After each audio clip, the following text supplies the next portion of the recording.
Last week, a Russian president gave an interview to an American journalist, Tucker Carlson. Well, since several days have now passed, I think now it's proper time, I would say, to assess some major statements, some major pronouncements made by the Russian president, especially amid the ongoing geopolitical tensions, or I would say even rivalry between Russia and the West, and also given the fact that Putin rarely gives interviews to foreign journalists. At least it has been the case in the past years. Well, perhaps one of the major the takeaway from the interview was that Putin seems confident in the way he wages the war in Ukraine. It is very important for a number of reasons, especially given the fact that we all who essentially study the present geopolitical developments across the world understand clearly that in many ways the present world order hinges upon the outcome of the war in Ukraine.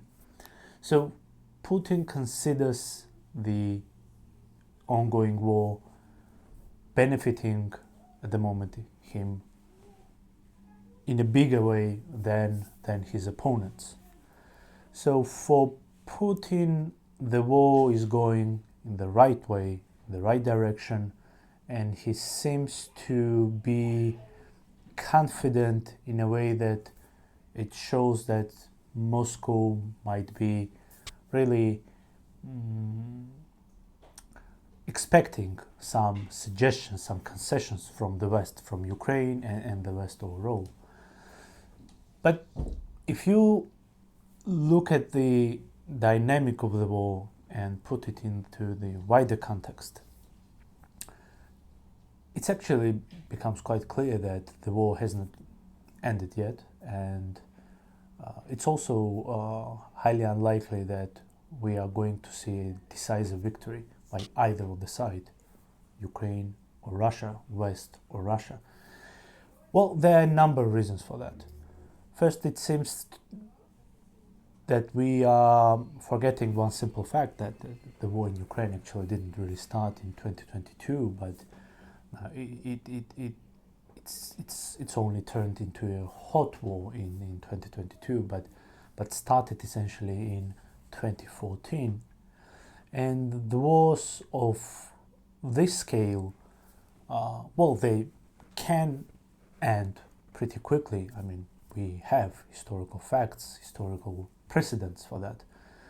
But in the case of Ukraine and Russia and how the West actually supports Ukraine, you clearly see that the conflict we are witnessing now is a long-term one, which will likely continue for years, if not more, if not longer. So that does not rule out possibility of a ceasefire, or even a longer-term ceasefire, I would say, lasting for years, and so on and so on. But that will not bring the end to the overall competition, rivalry, and perhaps even war in Ukraine.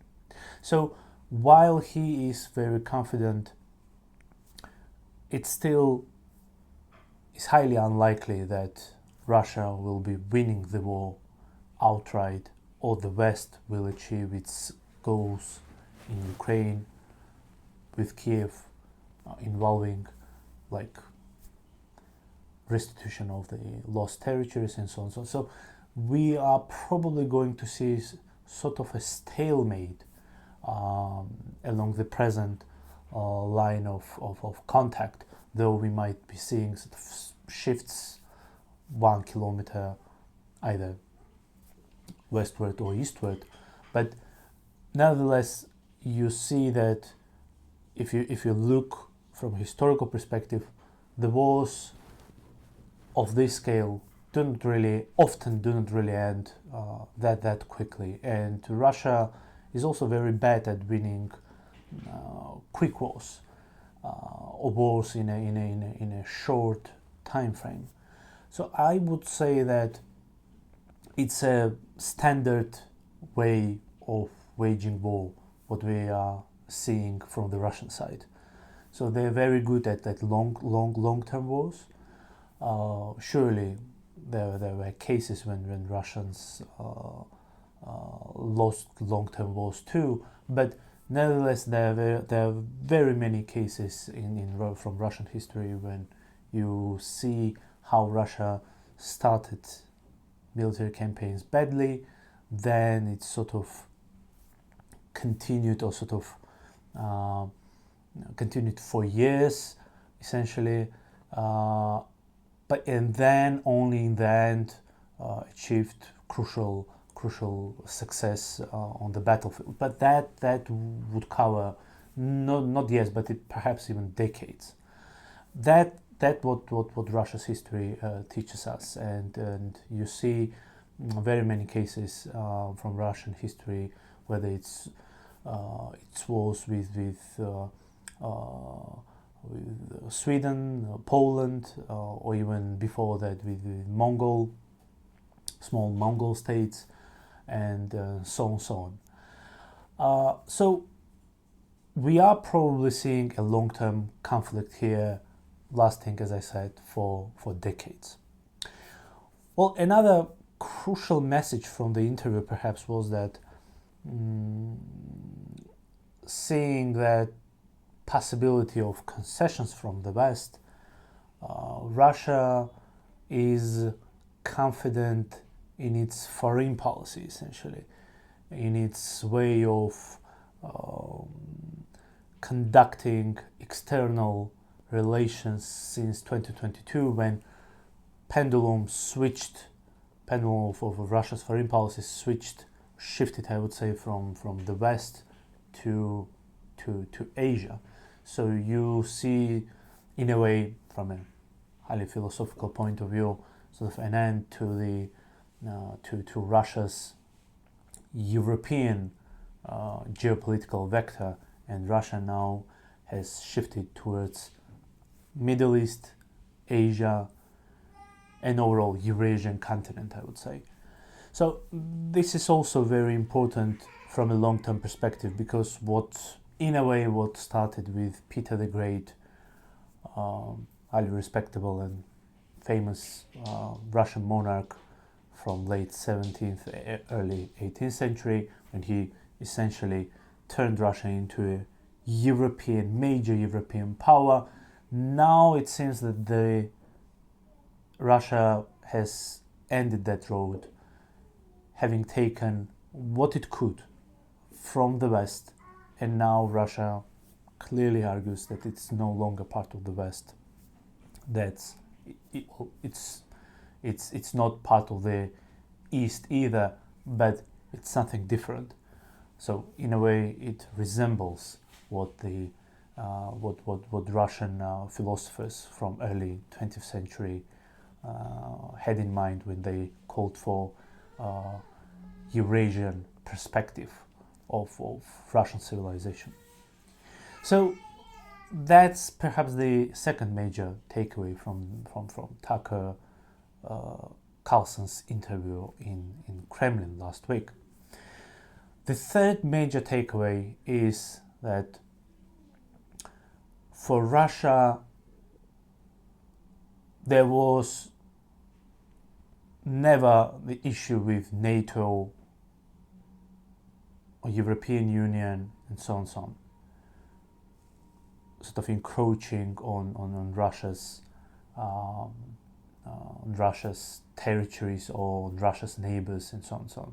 So essentially, though these two enlargements of these two major political and military institutions might have played a role in Russia's decision-making process, but it seems to me that for Russia, it has never been a decisive sort of threat.